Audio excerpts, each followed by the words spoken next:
All right, good evening, everyone. This is Joe Henches with Beyond the Chart, and this is the Trade Ideas update for the week of March 3rd, 2014. All right, we're going to start off with CRE. We're going to go in alphabetical order. We've got 8 of these I want to talk about. No new trade ideas for this coming week. Going to be kind of hard to implement them first thing in the morning. I got a feeling based on the way the futures are acting right now, with the Dow futures down 150 some points. We'll see what happens between now and in the next 12 hours or so, but it's looking pretty ugly right now. Okay, CRE, we had a trade idea to sell at a point below this low in here. It didn't materialize, and like I said on the Trade Ideas webpage, I usually put no entry today, setup is off, so we're not continuing to try to do that setup. But I wanted to make sure that we cleared that idea. Freeport-McMoRan.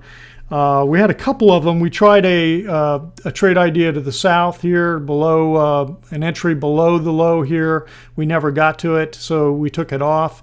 And when we whipped back up to the upside, I thought, well, maybe we're going to go to the upside with a close above the 10-day. So I put an entry up above here, never hit it.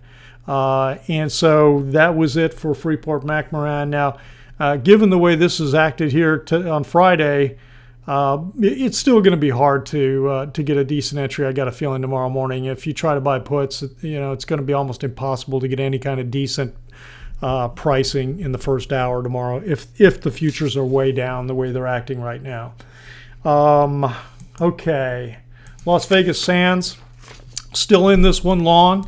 And the trailing stop is a close below the prior day low. So now we're in here like this. We got this doji up here. We got within 70 cents at this high. We got within 70 cents of my initial target to take off half. Got really, really close. It's going to be frustrating to see if this thing closes down tomorrow.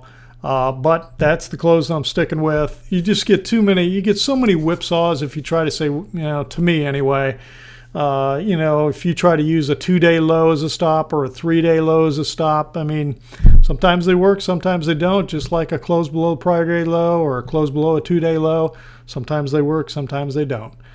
So right now we're still in this and we're still long, and I think we're in it from about 80. I think we went long at, where is it? Oh, 80.06. So back down in here. Okay, so the next one here is SINA. SINA we got stopped down on. We were in back in here and right in here, I believe, and had a really nice move on the 24th, which was Monday, and then we had the earnings come out and just slam us the next day, and we got stopped out at the close. So that was a minus 5.08 points from our initial entry point. So that one was disappointing. All right, the next one is SSYS, SSYS. We had an entry on SSYS on the 19th at 126.89. So back in here. And then after 1, 2, 3 days, I said, well, let's just go with an exit on a close below the prior day low. And that's where that was here.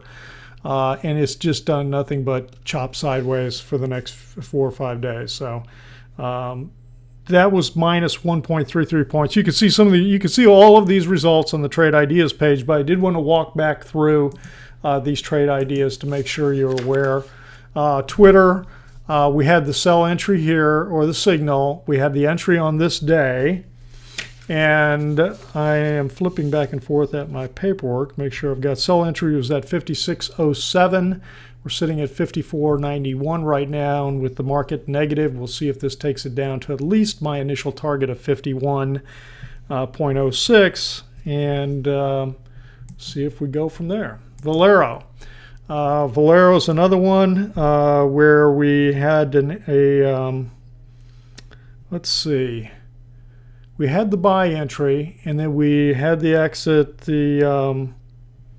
Got stopped out on the 27th, which was right here. Oh, I remember this. Sometimes it's kind of tough to remember this. Okay, once we started to get the move upwards, I said, okay, let's exit on a close below the prior day low. And the low here was 50.77. We had a close of 50.72. And we were sitting here, and I was watching this very closely as we went into the close. And literally, like seconds before the close, it was right at the low. It was like 50.77, bidding 77.78, and then all of a sudden they hit it for like 4 or 5 cents at the very end, and then they settled. The settling price was slightly lower than that, 50.72. So I said, okay, let's just use the low of the day to prove that they really want to take this down. And so that's where we set the stop at the low 50.53 for the next day, and therefore our exit was at 50.52 on the trade. Bottom line, it was plus 0.37 points, basically a wash, didn't do anything in 7 trading days. So a little frustrating. So really just sideways. Okay, and the last one that we've got today is YOKU to do. Sell entry on the 26th, right here, at 30.25, and so we were looking for it to go short. We'd had a couple closes below the 10. I really thought this thing was going to kind of roll over, break this trend line to the south here. And then we got the earnings came out, and they gapped this thing way up. So as I say on the trade ideas page, you know, when you see something like this gapping up big in the morning, and normally you have your options exit tied to the action of the stock, the price action of the stock as a stop. And so the play was to cancel that stop order tied to the stock and let the stock play out for at least the first 60 minutes, because it really is going to take some time to settle, especially when this kind of action is going on. Then what I noticed is, like on the 10-minute chart, and even the 15 and 30-minute chart, it got to very extreme overbought reading in here. And sure enough, they then sold it off to the rest of the day. And I thought, okay, we're just going to sit here and hold this and see what happens and give it a couple of days. It could easily come right back down in, just like in here. Look at this. Close down like this, huge gap up, and then 2-3 days later, it's right back down, closing the gap. Okay, so we'll see if that doesn't happen. I mean, if we get a close above this low, then I'll probably be looking to kind of exit the position for sure and probably take a pretty good hit on the puts.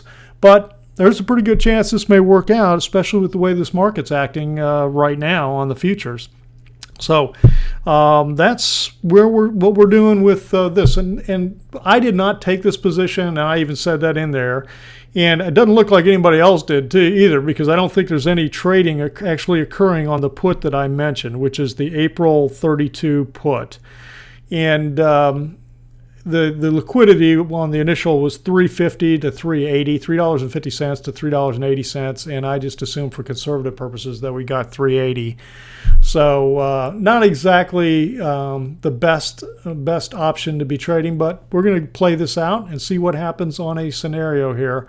I don't like that kind of liquidity, and going to have to really pay attention to YOKU to see if that's the kind of liquidity we're going to be looking at and whether we want to continue using it for our trade ideas, because you need to have the ability to have some decent liquidity when you want to be able to get in and or get out. And anyway, that's it. Have a great Monday, Tuesday. We'll see. Looks like it's going to be never a dull moment.